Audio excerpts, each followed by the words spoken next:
What is up, guys? Thank you for stopping back in. This is going to be the preview video for the Maryland-Purdue game. Sorry that it took me so long to get this out. Um, I haven't been feeling the best, so it took me a little bit longer to get this recorded. But this video is probably not going to last that long as well. There's not a whole lot to say about Maryland, but before I get started on that, kind of go over a little bit of the last few games. And what we need to change going into this game. The last few games have not fallen in our favor. We are 0-3 in the last 3 games. UCLA was a loss, tough loss on the road, and then we lost at home at Mackey to Illinois, and then we lose to rival Indiana. And I think the biggest hurt is obviously Indiana, and I think that one was completely avoidable. I think all of them were, but I think that one especially. I think that was an effort game. I think we lost because of our effort and not because of skill. They came out and played much harder than we did, and I think that's something that we're gonna see flip in this game. I don't know if any of you guys watch Sleepers Media. They have a podcast with Braden Smith, and they kind of just asking Braden about the struggles recently and what's going on, and especially with that last game, they asked kind of what happened, and he said it had a lot to do with effort, and I think generally just as a Purdue fan base and how Purdue's structured, that's typically not the issue. That effort is something that's always given, and we watch our guys play super hard, always getting on the floor, stuff like that, and that's just not what we've seen in that Indiana game. And he said that's not negotiable, and that's not what should be happening. And I don't think personally, I didn't think I saw that from him. I know he dove on the floor multiple times, but I think from the rest of the team, there's definitely there was definitely times that they could have showed more effort, and a lot of it was on the defensive side of the ball and rebounding. But that's in the past. That game's over. We've had a few days of rest now, and we have an opportunity to go and get back on a roll in this Maryland game. This Maryland team is not good. I went back and watched a little bit of tape on them. I did watch the Michigan State game. I didn't watch it all the way through, but I watched it a little bit. And I know how good Michigan State is. So maybe that's not fair for this team, but they are 1-8 or 1-9 in the conference, I believe.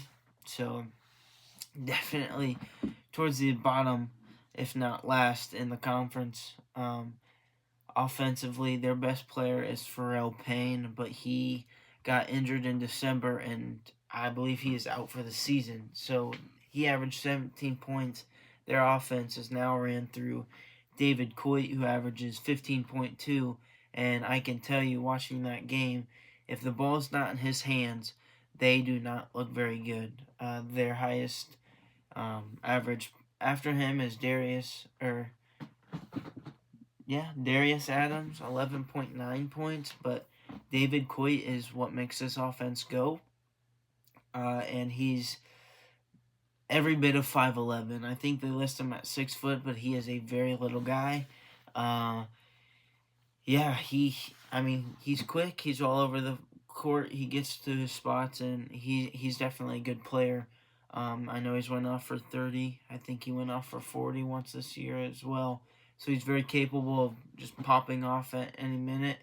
But I think the supporting cast around him is not very good. I think with this game plan, I believe if I'm coach, I'm putting CJ on Coit, and I'm making everybody else beat you.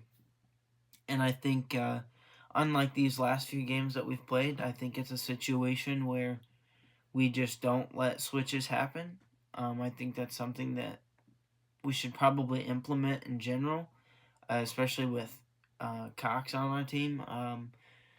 CJ is such a good defender, and I think we switch way too much. I think especially like last game, Wilkerson, you would start, or CJ would be on him, and then some kind of screen or something, and there's not much fight between it. It's just an instant switch, and I think we just got to stop switching as much and just let fight over the screen. Excuse me, I'm also a bit stuffy, so that's why it kind of took me forever to get this video out. But yeah, I just believe that CJ's a great defender and that we need to stick him on every team's best player and let him just dog it out. I mean, that's ultimately why him and Jakari get in. I mean, CJ's a pretty good offensive player as well, with that killer pull up, and he's been shooting the three ball very well for us as well. Jakari has struggled a little bit offensively right now. So his minutes are definitely out there for defense, and last game he did not have a good stance on defense, and I just think as a team, this is a great game for us to go back out and get our confidence back. Like I said, they're not a good team. They averaged 73 points per game, which isn't very high on 40% from the field, and as well as adding 32.2 from behind the arc. Their best two shooters are Elijah Saunders and, again, David Coit. Saunders shoots it at 41%, and I believe David Coit was, if I'm correct, it was 38, but obviously he's shooting it a lot more than Saunders is.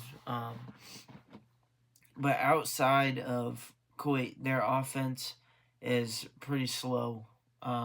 When you watch them play, it doesn't look like they get in a lot of sets. A lot of it is me ball. And I don't know. I don't think that is Buzz's game plan. If I had to guess, but they're 1-9 or 1-8 in conference, so I'm not sure if the game plan's making a difference, anyways. But yeah, when you watch them, especially in that Michigan State game, when you watch them go out, they really don't get any sits. There's not really much ball screen action or anything like that. There was a lot of everybody around the perimeter and kind of just try to go. And especially against a defense like Michigan State, that's just not going to work.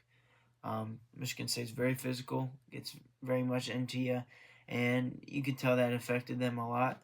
If Coit wasn't scoring on a fast break or just getting to a spot, offensively, they weren't getting a whole lot. And even with him, he makes some questionable decisions at times. There's multiple times where he is driving it into multiple people and going up with the shot. And like I said, he's not a big guy, so those kind of shots really aren't your best look. There's offensively, this team is just not good. Not much production from really any guys. And on top of it, they only average 10.6 assists per game. And Braden averages 9.2 a game, I believe. So Braden almost alone averages more assists than their whole team. And that's, like I said, it's pretty obvious when you watch them play. It's a lot of around the perimeter and trying to take your guy one-on-one, and I think that's why they don't average very many points. Not much scoring goes on with them. I don't, that works for some teams, but this team, I just don't think they have the right personnel for that to happen. And defensively, they're not much better. They are, in Ken Palm ratings, they are like 360th or something like that, so they're very low on Ken Palm. They often get lost and over switch and just give up wide open shots in the corner or on the wing off of a few reversals. And I think we can use that to our advantage because as well with that, they also throw zone at you sometimes. And as a team, we shoot 38.2% from three, which is fairly well. Could be higher, but we have very, very capable shooters on this team, and I think with them playing zone, this is an opportunity for Fletch to get going. Again, full confidence that he's going to get it figured out and that he's going to bounce back. And what better game to do it than now? This last few stretch of games have been difficult. Going into this Maryland game, we have had 4 or 5 days of rest, and after this game we play Oregon. I believe it's next. It's either Tuesday. I believe it's the 7th. It's not Tuesday then. I'll have to look at that. But yeah, we play Maryland, and then we play Oregon, and then we play Nebraska. But in between there, we have about, I think it's a week's worth of rest. So this is a great opportunity for us to go out and get a win against Maryland, get our confidence back. I think this is a game where, one, there's an opportunity to run a small ball lineup and see what Jack Benner looks like. As far as coming in for Trey, or possibly even running Trey at the 5 at times, and just seeing a small ball lineup. I know at the end of the Indiana game, that's what we ran. Jack is in the lineup, and Trey was playing the 5 because, quite frankly, DJ and Clough, neither one of them were playable in that game. They weren't providing much of anything. I know Clough had like 6 rebounds, I believe, but offensively missed a lot of just easy hooks, and defensively was just getting scored on. So I think this is an opportunity for Paint and the coaching staff to kind of mess around with personnel and just see what we're getting into, because quite honestly, that's something that needs to get figured out. Like last game, I thought there was a lot of a lot of times where it seemed like not everybody knew the scouting report. There was an instant where Enright caught the ball in the corner, and he is not a known shooter. He's not a very good shooter, and it was pretty early in the second half, and Omer just sprints at him like he's a 45% shooter instead of just breaking down and getting in front of him. But then Nick Dorn catches the ball, and it didn't seem like there was much hurry to get out there. And again, Nick Dorn today proved himself that he is a shooter. I believe he was like 6 for 10 behind the arc. He had 26 or 28 points against UCLA. And yeah, I thought there was just multiple times where as a team we just didn't act like we knew who was capable shooters and who wasn't. And that's just a lot of our defensive struggles recently. Looks like it's communication errors. Like if you watch the beginning of the season, we were capable defenders. Especially like you look at games like the Texas Tech game where we are shutting down JT Toppin and guards like that, or the Alabama game where CJ shuts down. I mean, they have some great guards and some great shooting guards, 3-point shooting guards as well, and we just shut them down. So definitely we have seen this team play very well defensively, and so this last few stretch of games is just not like them. And personally, I think this is a game where we go out and just absolutely crush Maryland, and I believe we do it on both ends of the floor. We average 83.2 points per game, and like I said, they average 73, so we're outscoring them by 10.2 points.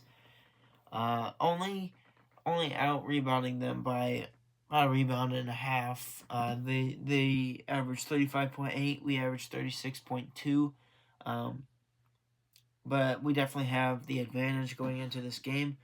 Saunders is their leading rebounder with 4.4, and Trey for us is 8.2 or 8.8. Excuse me, guys. Real stuffy. And yeah, they average 4.4, or Saunders averages 4.4, but their biggest guy is 6'10", and I believe he averages 10 minutes a game.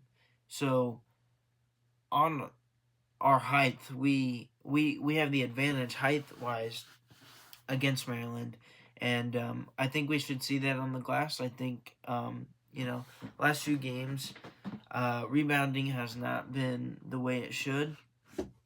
I think part of the problem was with just our scheme and what we were running defensively, that it really stretched Clough and Trey out, made it harder for them to go in and get rebounds. But I'm assuming if they didn't, I'm going to be, really surprised. Based off of the way the last two games have went, I'm sure that the coaching staff has talked about that, got that figured out, and hopefully got our bigs closer to the basket. Especially in the Indiana game, we saw a lot more drop coverage instead of hedging out so far on ball screens. So it gets our guys closer to the basket to be able to contest for rebounds. And I think we should see that on the stat sheet in this game. I think we should go out and out rebound them by 10 or 12 rebounds. One, I think we're just capable of it, and two, they're not a big team. So I think it's just something that should happen for us as a team. And I think this is the opportunity to go out and punch them in the mouth and just get a confidence back. Like I said, they play some zone, so hopefully Flesh can get his shot going. And these next few games, our schedule does not get easier. We kind of got some more cakewalk teams in Maryland and Oregon, but after that we've got Nebraska, we got Michigan State coming up, and we still have to play Michigan as well. So if we want any chance to win conference, which is a little bit difficult, I was hoping Michigan was going to lose last night,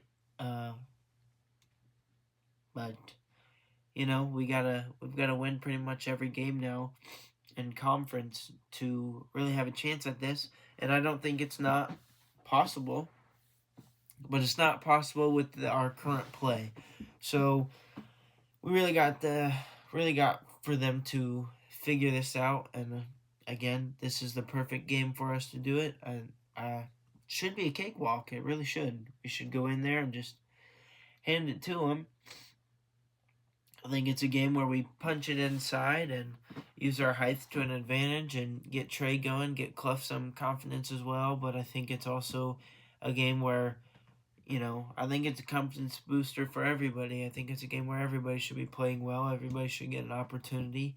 And, I think it's an opportunity to mess around with some lineups and see what we can go in there. Because, like I said, at the end of that Indiana game, we played small with Braden and Trey, and we had 4 or 5 possessions in a row where we just dumped it down into it, and there's nothing they can do about it. And that's pretty much what our whole offense was last year, and it worked. So I'm not sure why it's taken us so long to get to that, but I wouldn't be surprised if we see a game plan where it's more of a dump it down to Trey or Clough and make them decision makers, and whether that's scoring or kicking it back out for an open guy. And I think both of them are very much capable playmakers.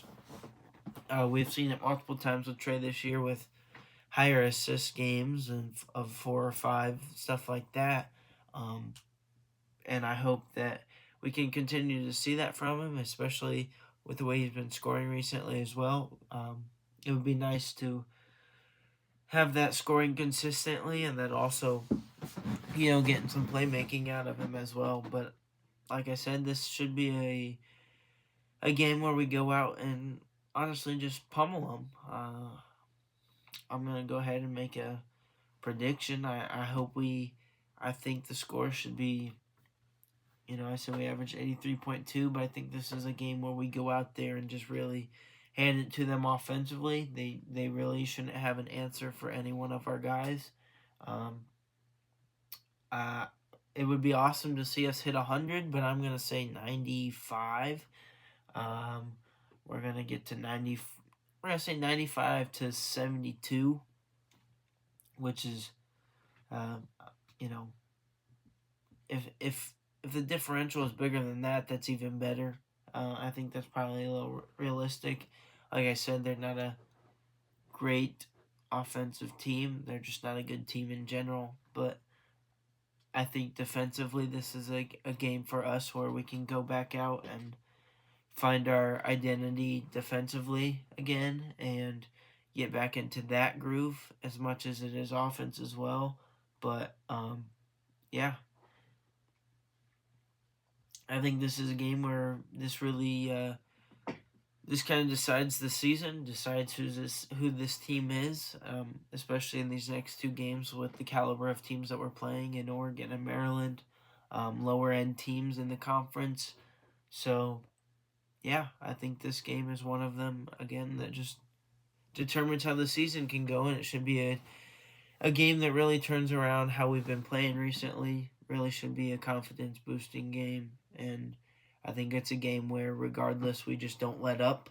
I think it's a game where we have to show that we can be that, top of the Ken Palm ratings in scoring and efficiency, and then along with defense as well. I think we have to see a defensive outing from us of just multiple forced turnovers and errors on their part, forced by our defense. And I think not only should we win the rebounding and obviously the game as well, but I would love to see us under 6 turnovers. I think turnovers have also been kind of an issue from us. I think Braden's turned it over a little too much in the last few games, and obviously the ball's in his hand quite a bit, so he is more prone to have more turnovers than some of the other guys because he plays so much and it's always in his hands. But a few times, for example, end of the UCLA game, a little pocket pass, and similar also in the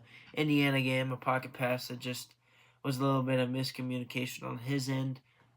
Just some minor things to touch up, and I think this is a perfect game to just get zoned back in, all the way around as a team, get our communication back on track for defense and all of it. Just again, it should be a confidence boosting game. And we should go out there and beat them by 25, 30 points. So excited to see how this game goes. Hope to do a recap video and plan on having it out by the latest. I'm hoping Tuesday or Wednesday. But yeah, so stay tuned for the recap video. Thank you again for supporting the last few videos. I'm having a really good time with this, and again, my stuff should be coming in hopefully later this week, so hopefully my quality of all this can get a little bit better. And yeah, really enjoying this. Thank you guys for all the support, and stay tuned for the recap.